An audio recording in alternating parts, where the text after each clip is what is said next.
Have you got a particular choice point to make in your career? Maybe you have to make a decision around whether you're going to stay or whether you're going to go from your current job.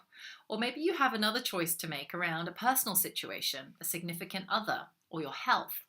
If so, this week's episode is for you. I'm Siobhan Barnes, and I support corporate women to realign their ladders against the right wall so that they can do meaningful work that they love and live a life with more heart and soul. When I was working in the corporate world, I got offered an opportunity to move companies, to move in-house and do a little bit more regional work, which was exciting at the time for a then 26-year-old. I was also working with my boyfriend, now husband, at the time. And so I was looking for a change. I was looking for something new. And this opportunity presented itself. And I'll tell you what, in my head and logically, it made sense. It was a great move. On paper, I would be earning more money. I would be traveling regionally. I'd have opportunity to deal with high-level people within the organization.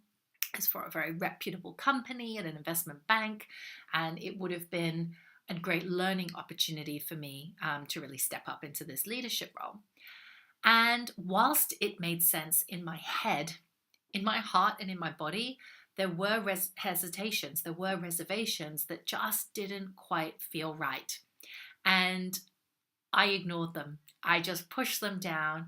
I shoulded myself and said, you should be so lucky to get this opportunity. Go for it, make the most of it. And that's what I did.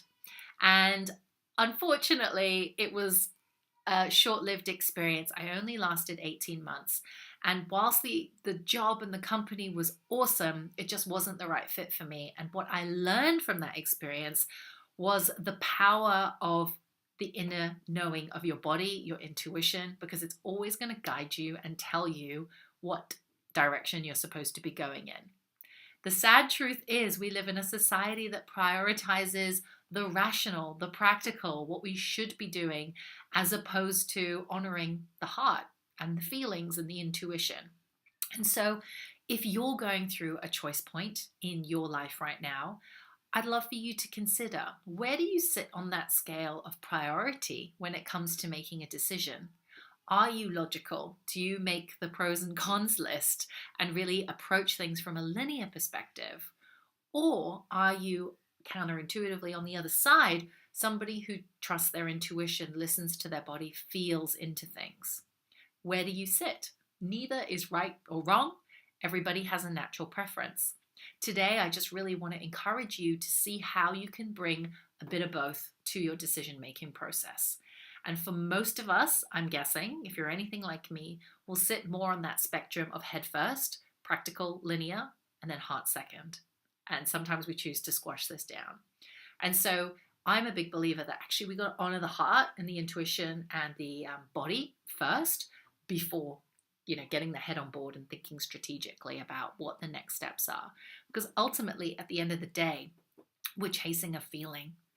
That promotion, working for that startup, standing up to your boss, these things are not the end goal.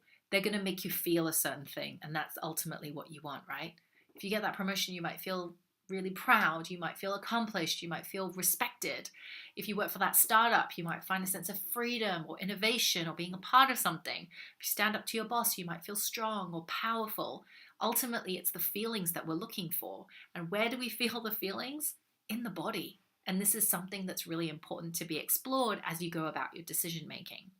So if you've got a decision that you are contemplating, I invite you to, instead of just doing the to-do list and doing your pros and cons, I invite you to actually close your eyes and bring to mind the opportunity that is presented to you.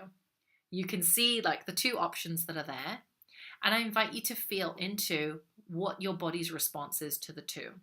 And then let's just say, for example, you've got an opportunity to explore whether you stay versus go. Maybe you're in a similar situation to I was, where an opportunity presented itself.